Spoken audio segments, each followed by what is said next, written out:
Amidst the roar of engines and the high-speed drama, a curious narrative persists. Chase Elliott, as many fans claim, has no personality. First, let's set the record straight. Everyone has a personality. This seems to be confusing to fans and podcasters alike who parrot the no personality description without understanding the definition of the word.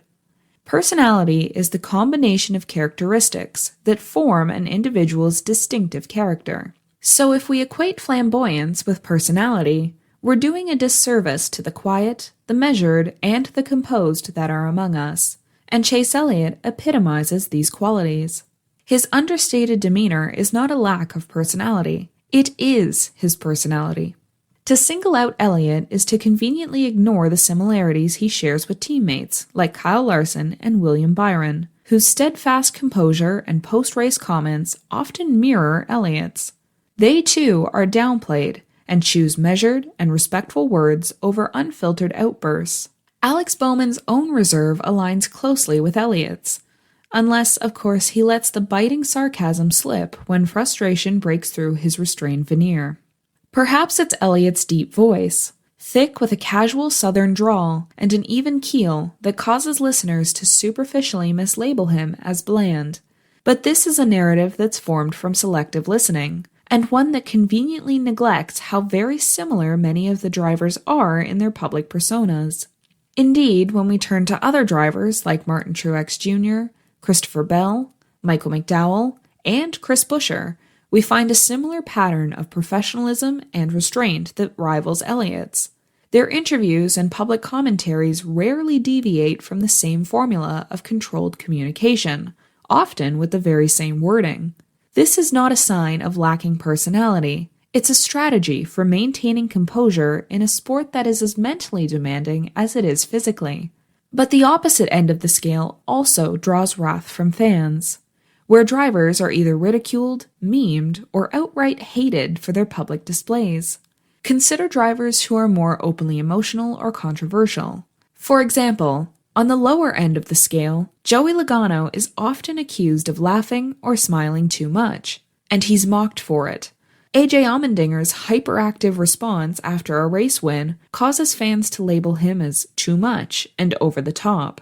Until recently, Kyle Busch was considered a polarizing figure due to his outspoken nature and emotional reactions.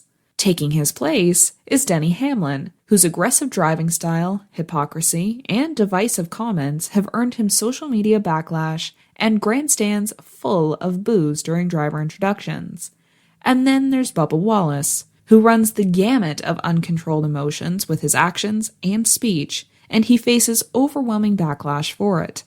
So what is too little, and what is too much? What is it that NASCAR fans are seeking when it appears that they crave personality, yet criticize anyone who steps outside of the bounds of their definitions of acceptability? If temper is what fans are looking for, Elliott gave it to them in 2017 when he confronted Denny Hamlin at Martinsville. He gave it to them again in 2023 when he became frustrated with Hamlin at Charlotte and hooked him in the right rear. If flamboyance is what they seek, they saw it with his 2019 win at the Roval, when he completed his burnout against the wall where he had crashed earlier, and then emerged from the smoke while standing atop the car. If sarcasm is what denotes personality, it's been on full display numerous times. But the fact is, in a sport like NASCAR, the drivers provide us with entertainment on the track.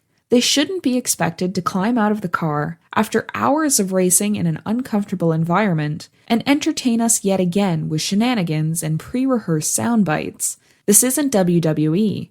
And when it comes to Elliott specifically, it doesn't appear this tired and overused narrative is going to end anytime soon, particularly when commenters online, and podcasters as well, admit that they say it simply because everyone else does. As fans, it's time to reconsider our biases and embrace the broad spectrum of personalities that drive the sport we love.